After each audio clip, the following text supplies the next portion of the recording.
Bonjour, ravi aujourd'hui de faire une nouvelle vidéo sur un thème moi qui m'est cher, c'est le service.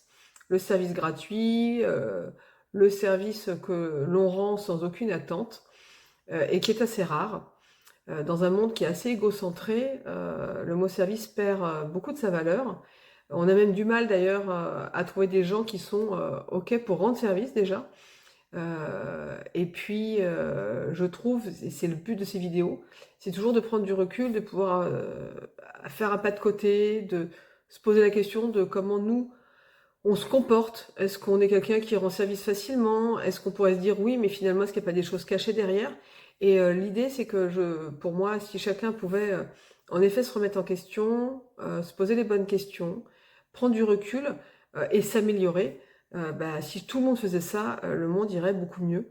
En tout cas, c'est ma vision et je pense qu'elle est largement partagée. Donc aujourd'hui, je voulais parler du service. Parce qu'il y a deux choses. Soit déjà, il y a des gens qui ne rendent pas service et qui sont au clair avec ça, qui sont assez égocentrés et qui l'assument. C'est-à-dire que pour eux, voilà, chacun fait sa vie, ils ne rendent pas service, ils n'en demandent pas forcément non plus.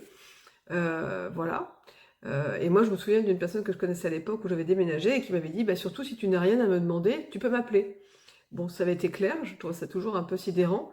Mais voilà, elle était très claire sur le fait que voilà, elle n'allait pas apporter d'aide, qu'elle ne la proposait pas, et au moins c'est honnête, transparent. Et c'est vrai qu'aujourd'hui, on se rend compte, alors il n'y a pas des grandes caricatures, hein, ville, campagne, etc., mais il y a des endroits où on va plus facilement se rendre service. Alors on le voit quand même souvent dans des pays un peu désavantagés. Moi je le vois beaucoup au Maroc, hein, on est toujours très touché par ça. C'est-à-dire qu'ils vont beaucoup s'entraider. Si par exemple ils sont bloqués, je sais pas, sur une route à 2 heures du matin et qu'ils appellent quelqu'un, la personne, si elle est disponible, elle va tout de suite venir ou trouver quelqu'un qui va venir aider la personne. Nous, ici, si on appelle quelqu'un à 2 heures du matin parce qu'on est coincé, on n'est déjà pas sûr qu'on nous réponde et surtout pas sûr du tout que les gens nous accueillent chaleureusement et encore moins qu'ils viennent nous chercher. Moi, je me souviens d'une personne, un jour, j'avais été en panne à 1 heure du matin après un mariage, quelqu'un de ma famille que j'avais appelé et qui m'avait dit appelle une dépanneuse, moi je suis fatiguée, j'ai pas envie de venir. Alors moi, ça a toujours été quelque chose qui m'a assez frappée parce que c'est assez incompréhensible pour moi. C'est pour ça que j'ai pris beaucoup de recul aussi là-dessus, parce que ça ne me viendrait même pas à l'idée quelqu'un qui a un besoin d'un service à un moment T, surtout dans un moment par exemple difficile où voilà, il est en panne, où il a eu un accident, où il a plus d'eau, je sais pas moi n'importe quoi, de ne pas y répondre. Mais ça c'est ma mentalité à moi, donc j'ai pris le recul aussi de comprendre qu'on fonctionne tous très différemment et que c'est ok. Mais c'est pour ça que je voulais faire cette vidéo sur le service, de se dire est-ce qu'on sert rendre service? Est-ce que quand on rend service, il n'y a pas quelque chose derrière? Parce que c'est extrêmement rare en fait le service gratuit sans aucune attente. Ce qui est le plus beau service, c'est le service pour moi qui vient du cœur. C'est celui où on n'est pas dans un échange de bons procédés, où on n'a pas une ardoise, où moi je te rends du service là, j'attends autre chose, ce qui est quand même souvent le cas. On peut avoir aussi des services parce qu'on a envie d'être aimé. On a l'impression de le faire gratuitement, mais en vrai, c'est pour être aimé derrière, ou c'est pour donner une bonne image de soi, qu'on nous dise oh là là, cette personne, qu'est-ce qu'elle est serviable. Donc en fait, on attend quelque chose en retour. On peut aussi avoir des gens qui rendent service pour nous rendre dépendants. C'est-à-dire, on peut le voir aussi, même avec les personnes âgées ou d'autres, ou qu'est-ce que tu ferais sans moi, hein, si j'étais pas là, si je gardais pas tes enfants tous les mercredis, hein, tu serais bien embêté. Donc là, ça veut dire que c'est pas un service désintéressé, c'est un service où dans la balance, il y a quelque chose qui ressemble justement à une espèce de lien comment dirais un peu une injonction, une prise de pouvoir en fait, plus ou moins consciente. Et en fait, le service gratuit, vraiment donné de bon cœur, sans attente de retour, il est extrêmement rare. Et dans un monde qui évolue comme le nôtre, je trouve que c'est un sujet qui est vraiment à mettre au centre et de se dire, est-ce que je suis capable de rendre service? Est-ce que finalement, quand on me demande un service, je le rends jamais? Moi, souvent, ce que j'entends, c'est, moi, je veux bien te rendre service, mais si c'est pas compliqué, ou si ça me demande rien, en fait. C'est-à-dire, par exemple, je vous donne un exemple, vous attendez, votre voisin attend un colis et il vous dit juste, bon, ça ne te gêne pas l'entreprise sonne à ta porte et que tu prennes mon colis. Bon, ça, autant vous dire que c'est un service, mais qui ne vous coûte rien. Vous êtes là, vous ouvrez la porte, vous prenez le colis. Il y a des services, par exemple, qui vont vous demander plus de choses. Par exemple, je ne sais pas, quelqu'un qui déménage et vous devez nettoyer tout son appartement avec elle. Vous devez aider à un déménagement, porter des cartons, tondre une pelouse, faire du bricolage, refaire un mur, bon voilà. Donc ça, c'est des services qui vont demander beaucoup plus. Donc il y a vraiment une graduation de services.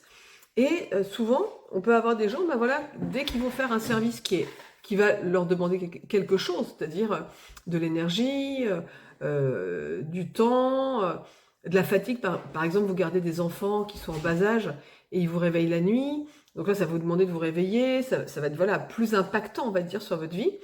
Et bien, il y a des gens, en fait, dans ce cas-là, qui vont faire des reproches après, en disant, voilà, bah, je me suis occupée, par exemple, de tes enfants, mais alors vraiment, j'ai pas dormi de la nuit, je suis épuisée, voilà, et qui vont être dans la plainte, ou qui vont vraiment insister sur tout ce que ça leur a demandé, tout ce que ça leur a coûté. Et finalement, quand on est dans ce cas-là, quand on est de l'autre côté, bah, on se sent pas très à l'aise, parce que du coup, on a le sentiment qu'on demandait juste déjà un service. Alors déjà, on a parfois du mal à demander un service. En tout cas, moi, c'était mon cas. J'ai quand même assez de mal à demander un service, parce que très souvent, justement, j'ai le sentiment que les gens ne le font pas de bon cœur. Et du coup, ça me correspond pas du tout. Donc, je le demande rarement.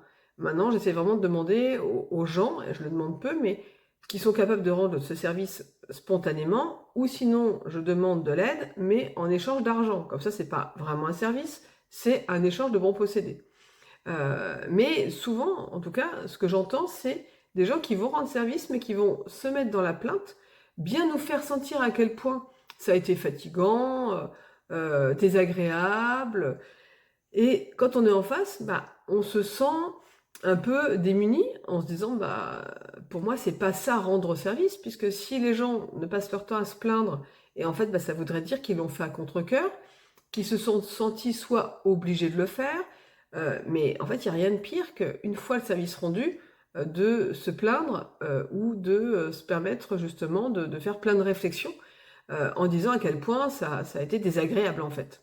Donc ça, c'est pas rendre service en fait. Ça veut dire, il faut vraiment s'écouter si on n'a pas l'envie ou pas la capacité, voilà, ou que c'est juste un choix, il faut savoir s'écouter, on n'est pas dans le sacrifice, et il faut se dire, bah voilà, en fait, moi, par me réveiller, alors ce qui n'est pas mon cas, puisque je me réveille toute la nuit pour mes animaux, mais imaginons, moi, me réveiller toute la nuit, c'est trop fatigant, ça m'impacte trop, j'aimerais te rendre service, mais je sais qu'en fait, je ne vais pas le faire, ça va être trop pour moi. Bah, c'est ok, du coup, on explique les choses et on dit, bah, en fait, je voudrais te rendre ce service, mais en fait, j'en ai pas la capacité, je pourrais pas le faire dans les bonnes conditions.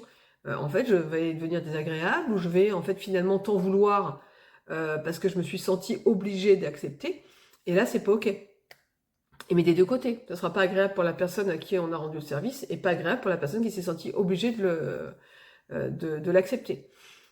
Et vice versa, quand on a vraiment une envie, par contre, d'aider et de rendre service, eh ben finalement, on est dans la joie de le faire. Par exemple, vous avez votre grand-mère qui déménage et vous êtes extrêmement content d'aller nettoyer tout son appartement parce que vous savez que vous lui rendez service, vous savez que ça va la libérer, vous savez que ça lui fait plaisir.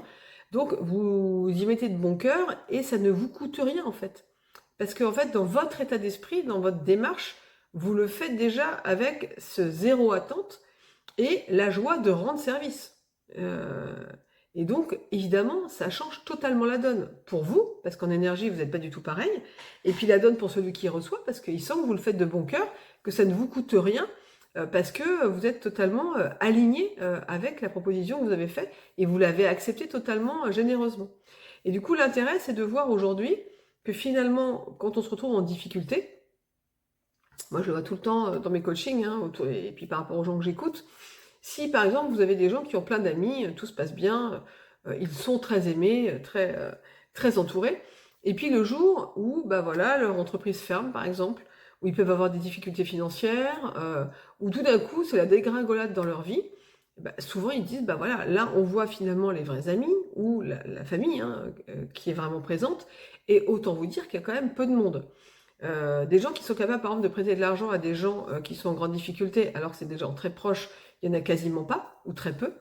Des gens qui sont capables de vous accueillir sous leur toit parce que vous avez une maison qui est inondée ou vétuste ou qui s'est écroulée. Bah, déjà, ceux qui vont vous accepter 24 heures ou 48 heures, bah, vous les comptez sur les doigts d'une main. Et puis ceux qui vont attendre un mois ou deux et vous héberger, encore moins. Et alors ceux qui vont faire tout ça avec le sourire et la joie et vraiment un don naturel sans aucune attente, c'est encore plus difficile. Et du coup, je trouve ça intéressant de s'interroger sur finalement notre capacité à rendre vraiment service, notre capacité à le faire vraiment de bon cœur et sans aucune attente. J'avais écrit quelques termes, alors je vais essayer de les retrouver, que je trouvais vraiment intéressants. C'était le fait de donner pleinement, sans calcul, sans attente.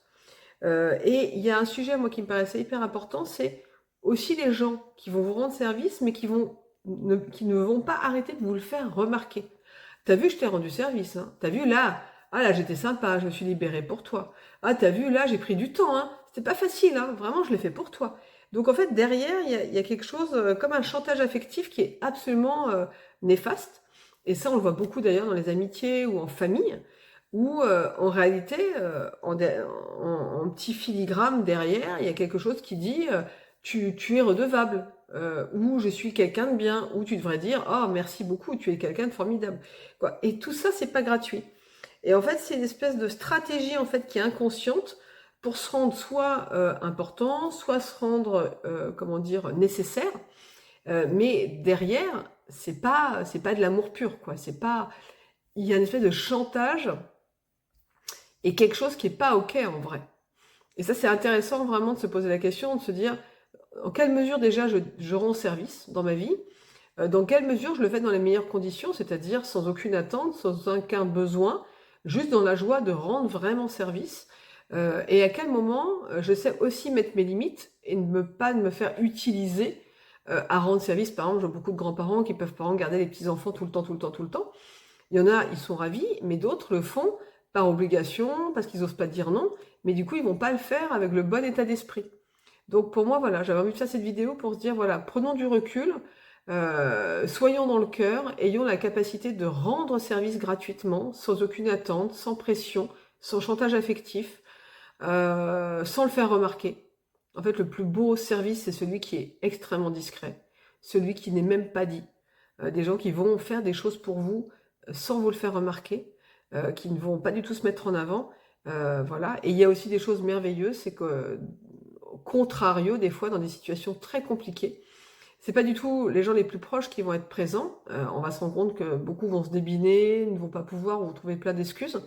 Mais il y a aussi des gens dont vous n'étiez pas forcément les plus proches qui vont se révéler, vous ouvrir leurs portes, vous prêter de l'argent, sans vous demander même quand vous pourrez les rembourser, qui vont vraiment vous donner un coup de main, vous prêter des vêtements, le cœur sur la main, alors que vous n'étiez pas forcément les plus proches. Donc c'est vraiment, pour moi en tout cas, une valeur extrêmement importante, la valeur du service.